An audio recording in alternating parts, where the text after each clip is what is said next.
Missed out on breakfast? Fret not. It's never too late to grab a bite.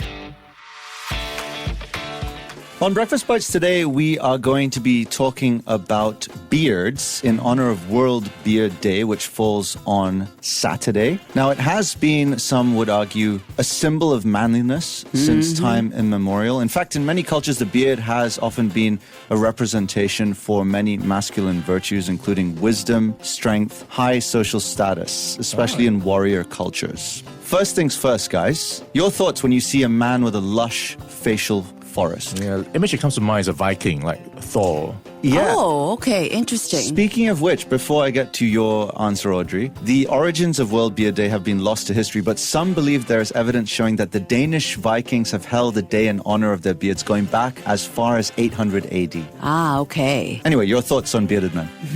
Well, when I see beard, I usually think Santa Claus, especially if it's a white beard. Okay, legit. Or Abraham Lincoln? somehow, no, I think of Tom Hanks in Castaway Oh, okay. when he was Oh, stuck on that's the you. island. Yes, yes. And the beard For kind of months. grows out. Yeah, Yeah. yeah. So I guess I do think wisdom and manliness, but I also think, that's a choice. Yeah, it is. By the way, Lincoln was just one of only 5 presidents out of 46 or 47 who chose to wear a beard. So, Oh, okay. yeah, very interesting. rare in the American presidential pantheon. But anyway, do you guys know why some men can grow a beard while others can't? Genetics? You can't, right? I don't really have much facial hair. Yeah, you don't. You don't. Has that always been the case? Always been the case. How about yourself? I, as you know, can grow a fair amount of facial hair, though today's not a great example because I'm freshly shaved.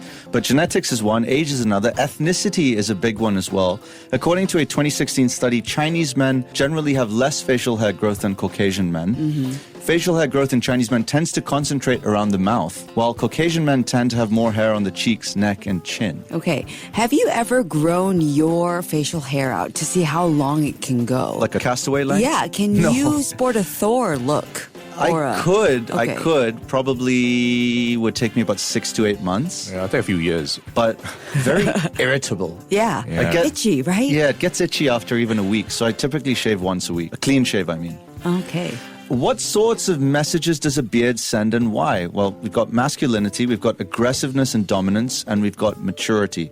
A beard may be associated with these traits because, according to studies, older men can grow beards and younger men can't, so it's associated with age and maturity. It's associated with higher male hormones, thereby the aggression and masculinity. Okay. What sorts of messages does being clean-shaven send and why? Youthfulness, for the same reason that beards project age and maturity.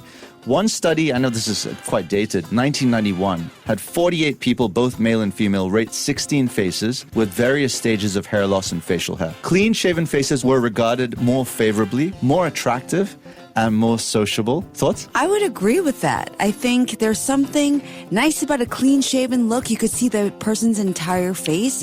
But also, I do wonder, for women, maybe I'm also stereotyping here, we tend to like to look young, I think. And so I do wonder, do men prefer looking older if they wanted to sport a beard? Because it does really age you. And I've heard people say, when I have a beard, I look 10 years older than when I don't have a beard. That is true. I think a lot of the guys who are just naturally baby-faced, they try sometimes to grow out a beard. Yeah. And I'm just thinking of the star behind Home Alone. What's his name? Macaulay Culkin? Yes, and I think he tried to grow a beard.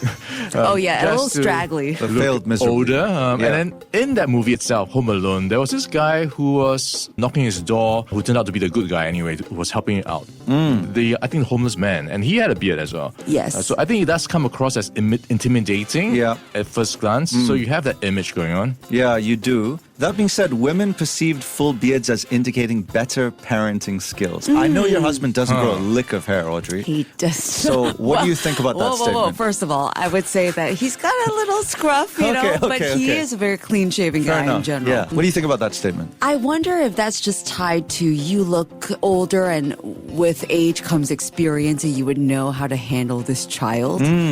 I don't think there's anything scientific to back this. Interesting. Right? Interesting. So I mentioned a couple of historical figures with epic beards. In fact, you mentioned one, Santa Claus. I mentioned the other, Abraham Lincoln. There are a few more, but we don't have that much time.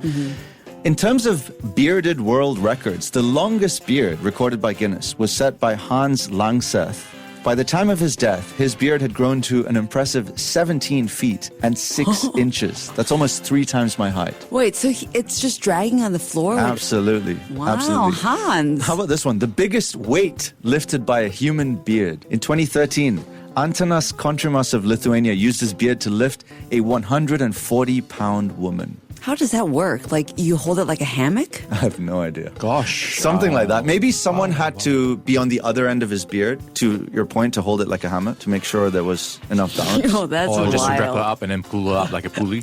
Something like that. Something like that. But in any case, yeah, sport a beard, don't sport a beard. We love you just the way you are.